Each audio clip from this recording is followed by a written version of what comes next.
Halo teman-teman, apa kabar? Semoga selalu berbahagia. Hari ini kita akan belajar 4 materi, yaitu exposition text, explanation text, mail, dan songs. Tonton videonya sampai habis ya. Langsung saja kita mulai ke materi yang pertama, yaitu exposition text. Apa sih sebenarnya exposition text ini? Ya, exposition text is a writing or text that is persuasive and tries to convince the reader. Apa artinya? Jadi, sebuah tulisan atau teks yang bersifat persuasif dan berusaha untuk meyakinkan para pembacanya. Apa persuasif itu? Persuasif itu adalah kata ajakan yang biasanya digunakan untuk mempengaruhi dan meyakinkan orang lain. Memang exposition text ini isinya opini-opini penulis, juga mengenai isu-isu penting yang sedang hangat untuk dibahas. Jadi memang biasanya kita jumpai exposition text ini seringnya ada di teks berita. Jadi ada dua jenis teks ya, exposition text. Ada analytical exposition dan hortatory exposition. Gimana cara bedainnya? Kita lihat di awal teksnya saja.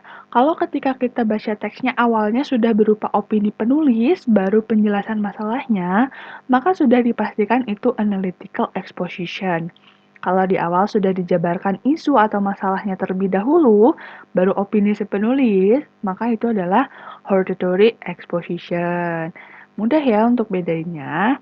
Sekarang kita masuk ke strukturnya teman-teman. Ada 3 struktur exposition text, yaitu thesis, argument, dan reiteration. Apa sih mereka itu? Mari kita lihat dengan contoh teksnya ya. Kalian bisa baca dulu teksnya dengan pause videonya, oke? Kita lihat strukturnya dari teks ini. Tadi yang pertama kan tesis. Jadi di tesis ini kalau ada hortatory bakal berisi isu atau masalah yang akan diangkat. Kalau analytics, bagian tesis ini akan berisi opini si penulis. Seperti yang dijelaskan sebelumnya, bedainnya di awal teksnya kan, ya di bagian tesisnya ini. Sekarang kita lihat teksnya. Mana nih tesisnya? Dengan identifikasi tesis, kita juga bisa tahu ini tuh masuk ke dalam jenis teks apa. Nah, di sini tesisnya adalah paragraf pertama ya. Opini ini menyatakan fakta bahwa dampak yang sangat fatal dari kebiasaan merokok. Jelas penulis ingin mengatakan bahwa merokok bukan kebiasaan yang baik. Jadi ketahuan nih kalau teks ini adalah teks jenisnya analytics exposition. Sekarang ke argumen. Bagian ini berisi pendapat-pendapat atau argumen yang mulai dipaparkan oleh penulis. Baik pada hortatory exposition dan analytical exposition memiliki penjelasan yang sama di bagian ini. Sekarang mana argumennya? Argumennya ada di paragraf 2 dan 3. Di situ detail yang disajikan dalam fakta pelaporan untuk mendukung bahwa merokok tidak baik bahkan untuk perokok itu sendiri. Selain itu, orang yang tidak merokok tetapi berada di area berasap juga terkena dampak buruk dari kebiasaan merokok tersebut. Gitu ya. Sekarang yang terakhir ada reiteration, merupakan kesimpulannya. Pada hortatory exposition, isinya rekomendasi saran dari sang penulis terhadap masalah yang menjadi tema tulisan. Nah, sedangkan pada analytical exposition, ya, teks yang kita baca sekarang, bagian ini itu berisi pernyataan ulang dari sang penulis. Nah, di teks ini ada di paragraf keempatnya. Ini menunjukkan bahwa merokok tidak baik untuk perokok dan orang di sekitar perokok. Bagaimanapun, merokok hanya baik untuk perusahaan rokok, katanya tuh di paragraf keempatnya. Oke, sekarang kita langsung lanjut ke explanation text ya teman-teman. Apa sih explanation text itu? Explanation text adalah a type of text that describe a process ya. Jadi salah satu jenis teks yang menjelaskan mengenai suatu proses. Fungsinya untuk memberikan informasi kepada pembaca tentang suatu proses tersebut. Berbicara mengenai proses, teks ini hampir sama dengan procedure text. Namun, jika procedure text menjelaskan cara melakukan suatu proses, teks ini menjelaskan bagaimana suatu proses tersebut terjadi. Kita lihat perbedaannya ya. Bisa dilihat bedanya kalau procedure text lebih ke step-step harus ngapain aja, kalau explanation text memang mendeskripsikan si proses tersebut. Jadi jangan tertukar ya. Selanjutnya adalah ciri-ciri dari explanation text itu sendiri. Terdapat beberapa ciri-ciri nih dari teks ini. Yang pertama menggunakan simple present tense ya. Teks ini menggunakan simple present tense. Karena teks ini menjelaskan mengenai fakta, tentu saja harus mendeskripsikan fakta ya. Nah, lalu menggunakan action verbs. Action verb ini adalah kata kerja yang digunakan untuk menjelaskan aksi yang berlangsung. Contohnya ada do, make, create, run, dan lain sebagainya. Lalu menggunakan technical terms. Technical terms ini merujuk pada istilah-istilah teknis yang berkaitan dengan topik yang dibahas. Jadi tergantung tema dari si teksnya tersebut. Lalu menggunakan passive voice. Penggunaan passive voice ini bertujuan untuk menekankan fokus pada kejadian yang berlangsung daripada subjeknya. Lalu yang terakhir menggunakan noun phrase. Noun phrase itu apa? Noun phrase itu misalnya contohnya kayak a doll, a hat, a clothes gitu. The mountain, the man, the woman, an apple gitu. Jadi si kata bendanya ada determinnya di depannya, ada the, ada ada an. Jadi kata bendanya nggak berdiri sendiri. Nah, sekarang kita lanjut ke part of explanation text. Yang pertama ada general statement, berisi tentang informasi umum mengenai topik yang akan dibahas dalam teks. Yang kedua ada explanation, berisi serangkaian kejadian-kejadian dari suatu proses yang merupakan topik dari teks. Kita juga bisa menjelaskan dengan menggunakan pertanyaan, mengapa dan bagaimana, agar penjelasan yang kita sampaikan lebih komprehensif. Terakhir ada closing. Closing atau penutup bersifatnya opsional ya, tidak harus ada katanya. Bagian ini berisi informasi tambahan atau penulis mengenai topik yang dibahas. Nah, kita bisa lihat contohnya ya, yang tadi bagaimana hujan bisa turun gitu. Yang pertama, paragraf pertama ini bisa dilihat bahwa itu adalah general statement. Karena rain is one of the main source of fresh water, bla bla bla, itu adalah informasi umum atau fakta umum. Paragraf keduanya adalah explanation-nya. Karena berisi serangkaian kejadian-kejadian dari suatu proses yang merupakan topik dari teksnya. Nah, paragraf ketiganya ini adalah closing ya, karena isinya informasi tambahan dari si penulis. Gitu. Sekarang mari kita masuk ke mail atau surat. Zaman sekarang sudah modern kok masih surat-suratan ya, tapi tetap penting dipelajari karena kita masih menggunakan email ya, dan tata cara menulis email nggak jauh beda sama ketika kita tulis surat biasa. Biasanya memang kita nulis email untuk melamar pekerjaan atau bisa juga mengirim tugas dan lain sebagainya. Tapi itu termasuk formal mail. Sekarang kita akan bahas sedikit tentang informal mail, yaitu personal letter. A personal letter is a type of letter that is usually used for personal purpose or relate to personal matters and sent from to person to another. Jadi memang tujuannya untuk membicarakan hal-hal personal gitu ya, kepada dari pengirim kepada pembacanya. Lalu ada a personal letter is usually an informal letter sent by an individual to his or her friends, parents, or relative.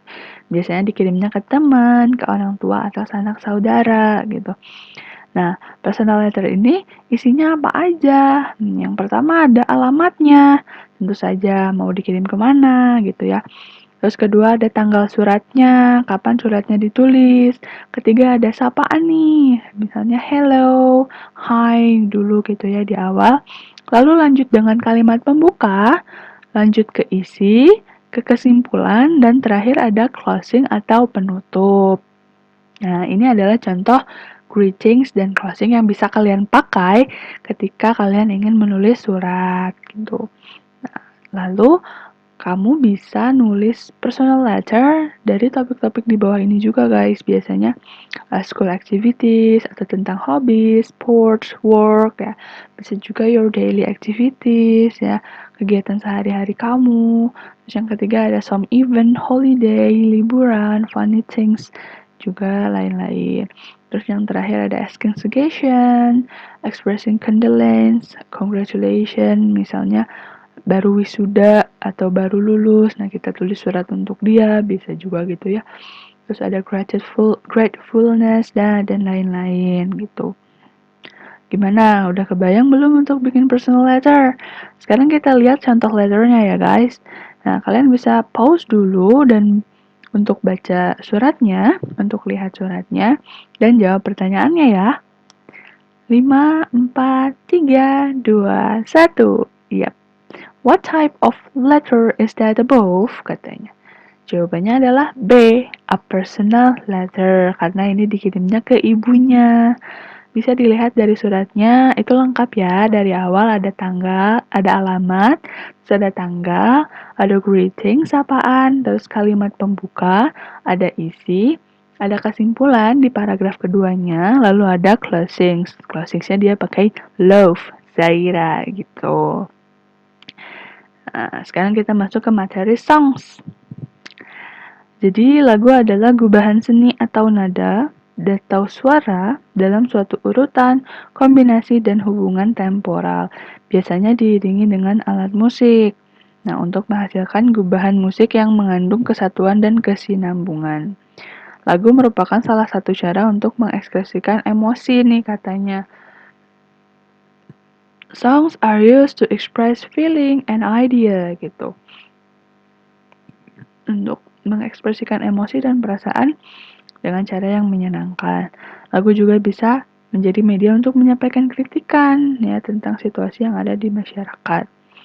Lalu moral value atau amanat biasanya tersirat dalam lirik yang dibuat gitu oleh si penulis lagu.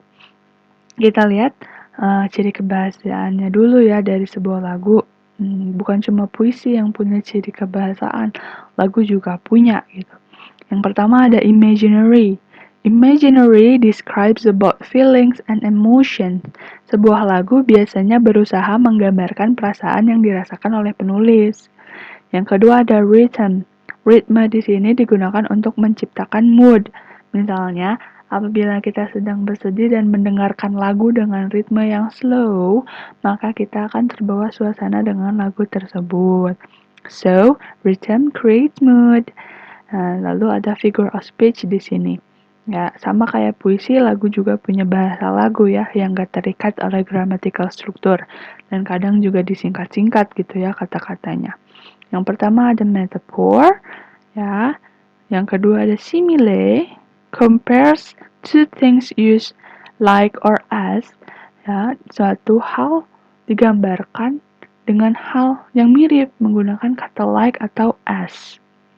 Ya, example-nya, my love is like a red rose. Cintaku seperti mawar gitu ya, seperti bunga mawar. Itu kan compare dua hal antara my love dan red rose yang menggunakan kata hubung like. Lalu selanjutnya di situ ada hyperbole, a dramatic language, big exaggeration usually with humor. Jadi memang ini tuh adalah bahasa yang dilebih-lebihkan. Biasanya, wah cucian aku menggunung nih sampai seperti gunung Jayawijaya gitu ya. Atau, wah matematika ini harus diselesainya 8 tahun baru selesai gitu. Memang melebih-lebihkannya sampai humor gitu, sampai lucu gitu ya, menggelitik gitu. Lalu selanjutnya ada personification. An object appear like a person. Objek bukan manusia, memiliki kemampuan seperti manusia. Misalnya dari lagu Sia yang Snowman, itu ada lirik, I am Mrs. Snow, till that will be freezing. Nah, sedangkan Mrs. Snowman itu nggak akan mati, gitu ya. Jadi, ya ini masuknya ke personification. Itulah bahasa lagu ya, teman-teman.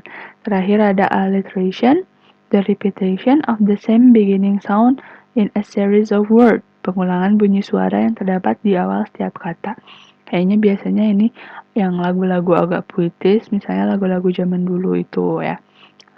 Lalu kita masuk ke strukturnya. Ada intro, ya siapa yang nggak tahu intro ya? Setiap lagu biasanya ada intronya. Ya biasanya belum terdengar suara penyanyinya ya, instrumennya aja di intro ini. Lalu ada verse atau baitnya nih, adalah bagian pengantar ke chorus.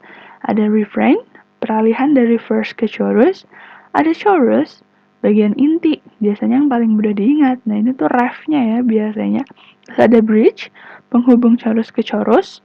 Selanjutnya ataupun ke coda, sedangkan coda adalah penutup lagu. struktur tersebut tidak bersifat kaku ya, jadi tidak semua lagu memiliki struktur yang tersusun kayak gini. Setiap lagu secara umum punya verse, chorus, and bridge gitu, tapi nggak semuanya harus punya ke-6 struktur ini gitu. Sekian saja materi hari ini. Kalian bisa identifikasi lagu kesukaan kalian masing-masing ya. Mari bertemu lagi di lain kesempatan. Terima kasih.